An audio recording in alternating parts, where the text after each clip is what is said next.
ಆಪಿನ ಅವಶ್ಯಕತೆ ಏನಿದೆ ಅಂತ ನಿಮ್ಗೆ ಹೇಗೆ ಅನ್ಸ್ತು? ಗ್ರೋ ಮಾಡೋ ಫ್ಯೂಚರ್ ಇತ್ತಂದ್ರೆ ಮತ್ತೆ ಟೈಮ್ ಸೇವ್ ಆಗುತ್ತೆ ಅಂದ್ರೆ ತುಂಬಾನೇ ಟೈಮ್ ಹೋಗ್ತಾ ಇತ್ತು, ವೇಸ್ಟ್ ಆಗ್ತಿತ್ತು. ಹಾ ಹಾಗಾಗಿ ಆಪ್ ನ ಹುಡ್ತಾ ಇದ್ದೆ. ಆಪ್ ನ ಸಜೆಸ್ಟ್ ಮಾಡೋದ್ರಿಂದ ಇನ್ಸ್ಟಾಗ್ರಾಮ್ ಪೇಜ್ ಅಲ್ಲಿ ನೋಡಿರೋದ್ರಿಂದ ಆಪ್ ನ ಪರ್ಚೇಸ್ ಮಾಡ್ಬೋದು ಅಂತ ಯೋಚನೆ ಮಾಡಿ ತಗೊಂಡೆ. ಓಕೆ. ತುಂಬಾ ಚೆನ್ನಾಗಿದೆ ರೆಸ್ಪಾನ್ಸ್. ಓಕೆ. ಯಾವ್ಯಾವ ಆರ್ಡರ್ ಇದೆ ಅಂತ ನಮ್ಗೆ ಅಂದ್ರೆ ನಾಳೆ ಯಾವ್ದು ಮಾಡ್ಬೇಕು ನಾಡ್ದು ಯಾವ್ದು ಮಾಡ್ಬೇಕು ಅಂತ ಮೊದಲನೇ ಫಸ್ಟಿಗೆ ಶೋ ಆಗ್ಬಿಡತ್ತೆ. ಆ ಟೆನ್ಷನ್ ಇರಲ್ಲ, ಹುಡ್ಕೋ ಕೆಲಸ ಏನೂ ಇರಲ್ಲ. ಬಟ್ ಆಪ್ ನೋಡಿದ ತಕ್ಷಣನೇ ಗೊತ್ತಾಗ್ಬಿಡುತ್ತೆ ಯಾವ ಆರ್ಡರ್ ಇದೆ, ಯಾವ ಆರ್ಡರ್ ಡೆಲಿವರಿ ಮಾಡ್ಬೇಕಂತ ಪಕ್ಕ ಗೊತ್ತಾಗುತ್ತೆ.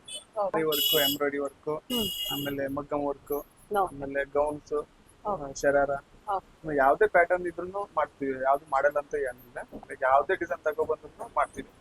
ಆಲ್ಮೋಸ್ಟ್ ಜೆಂಟ್ಸು ಅಷ್ಟೇ, ಜೆಂಟ್ಸ್ ಶರ್ವಾನಿ, ಜಿಪ್ಪ, ಜೆಂಟ್ಸ್ದು ತಗೊಳ್ತೀರಾ ನೀವು? ಓಕೆ. ಪ್ರತಿಯೊಂದು ಐಟಮ್ ಯಾವ್ದು ಮಕ್ಕಳದ್ದು ಮಾಡ್ತೀರಾ? ಓಕೆ. ಯಾವ್ದೇ ಕ್ಯಾಟಗರಿ ಪ್ಯಾಟರ್ನ್ ತಗೊಬಂದ್ರು ನಾವು ಮಾಡ್ಕೊಡ್ತೀವಿ.